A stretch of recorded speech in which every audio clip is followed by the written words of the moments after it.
Hey guys, wanted to give you a heads up of some things that I wanted us to talk about tomorrow in our kids directors meeting, specifically with a thought about what's coming with the egg hunt. I know we've been talking a lot about presentation and games and the creative side of things, but I wanted to make sure we were also thinking about some key things that we may or may not have thought about, especially because this is one of our largest events, probably the largest event that we do on a weekend for kids and families. And so just wanted to give you a heads up. These are some things to be thinking about, and then we're going to talk about them more tomorrow. And I'm also going to share this with campus pastors as well, so that if there's anything that hits anybody's radar as like, oh, I haven't thought about this, or this is something I have questions about, you kind of have a heads up before our discussion tomorrow. So these are some things that I have found really helpful just in working in preparing for the egg hunt beyond just the presentation. So I wanted to share this with you guys. And just a little bit of context, I know for Hampton last year, I remember we were blown away by how many families we had, because it was the first time we had used a lot of our social media campaigns and things like that, but for whatever reason, it just blew up, and we had something like 400, 500 people in our kids area. And we'd never had that in my experience. I had never seen that in Kid Zone. So it was wild. And it was great. It was a blast. But with that in mind, I think I want to make sure we're thinking about this as a much bigger event than we typically have, and that we're doing the very best we can to prepare for that as a team. So these are just some things. So these are 6 main areas that I want us to talk about tomorrow. So number 1 is in the area of leadership. So being sure that you're thinking about recruiting teenagers and adults to be part of your event.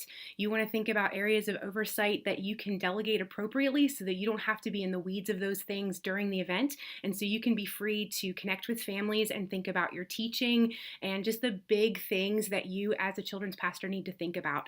So some of those areas of leadership that you want to think about having are your operations. So that's someone overseeing your tech booth, kids that might need medical attention like a Band-Aid, someone who's overseeing the checkout process, those sorts of things. That's your operations. Hospitality leadership and your check-in process, whatever that's supposed to be. If you have someone overseeing that, that'll be really helpful for you. A service coordinator or someone that's managing your teenagers that show up and have a random question. Where do I go? What do I do? You don't want to get caught up in all of those questions. You want to, as best you can, delegate that to someone else. Someone who's running the egg hunt itself, so whatever is following your kids' experience or your family-friendly experience, you should have a point person that's managing all of those details so you don't have to be sucked into it if you don't have to be. And also special needs and care for your kids and miscellaneous details, so someone that's thinking about prizes or costumes, those little things that you don't want to have to get sucked into when you have a crowd of families coming in for the first time. So leadership is the one thing we're going to talk about. Another one is your check-in and check-out process. So remember that our number one value is safety. So we want this to go really quickly for the crowds of people that we expect to have. But we also want it to be safe. And so if you have a child that loses a name tag or a parent that loses a name tag and they're a guest, what do you do? That's something that typically you or a responsible trained adult should be responsible to manage. And if you haven't thought about that, that's an important thing to think about now. You want this to be quick, and you want parents to feel safe, whether kids are in your care or whether they're in the parents' care. So just managing their expectation for that, regardless of what that looks like at your campus. So thinking out your check-in and check-out process. Number 3 is presentation adjustment. So if you have a bigger group than you normally have, do you have the resources you need to make this a really solid experience? So I know in the past, some of our campuses may or may not have had a microphone, for example.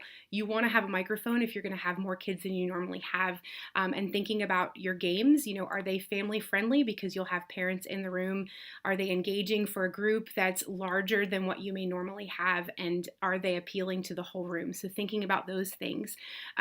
Number 4 is a fun one. So expect the unexpected. So this is typically what I have seen where the most unusual things will come up and happen, and you want to be free to be able to manage as much of this as you can and just create a great experience for your families.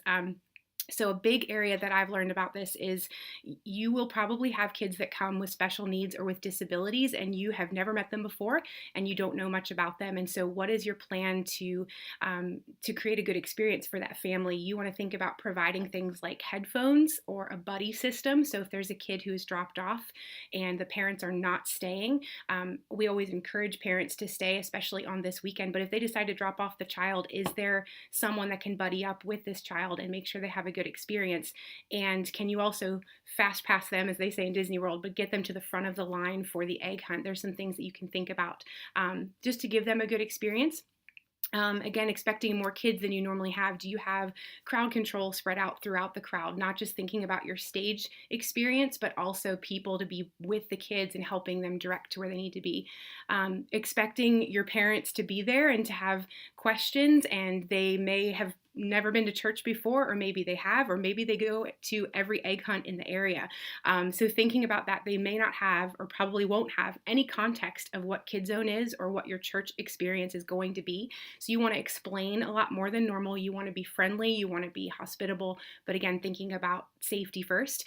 Something that we do here at Hampton and the other campuses that are having Kid Zone is we provide a parent section that's very specific for parents to sit in. And so with that in mind, how do you explain that to parents? So this is where you can sit, and kids are going to sit in a different section. Your child can sit with you, but we keep this section specifically for kids and this specifically for parents. That wording is going to be really important, because if you tell a parent you can't sit with your kid, that just doesn't feel good. So you want to think about those kinds of unexpected things that you never have to explain on a typical weekend. And also thinking about kids or parents that may stay and have their younger kids with them, or have strollers, things like that. I know we experienced that a lot last year, and just thinking about what that parent section and parent greeting experience looks like. And number 5 is your early childhood plan. So regardless of what you're doing at your campus, you want to have something planned for your nursery through preschool kids. If you're having a family-friendly event in the main auditorium, do you want to accommodate toddlers and babies in your main service? I would strongly recommend that you have a planned service or a planned experience for those kids, either in your early childhood area or in a different area, whatever that is supposed to look like. But do something with that in mind, specifically for those kids. Don't forget about them in all the planning for the elementary kids. And we can always provide resources from what Stephanie is working on here at Hampton if that's something that you want. So be thinking about your early childhood plan. And then finally, number 6 is your guest follow-up. So we have so many guests coming, and our goal is obviously to build that bridge for those families to encounter Jesus and to build a connection with us as a church so that they come back. Now, this isn't going to be what everybody's looking for. Not every family is going to want to find a church family. Some just want to come for the hype of the egg hunt and go home and have a great day with their family. But you want to find a way to track or build some relationship with those families that come. And so what does that look like? And you want your follow-up process to be personal, to be intentional, and thinking of ways that you can encourage families and kids to come back to your church. And so if you have a check-in process planned for the egg hunt, that'll give you an easy way to get parent information and follow up. If you're not doing a check-in process, what is a way that you can obtain that information? And then what's your plan to follow up?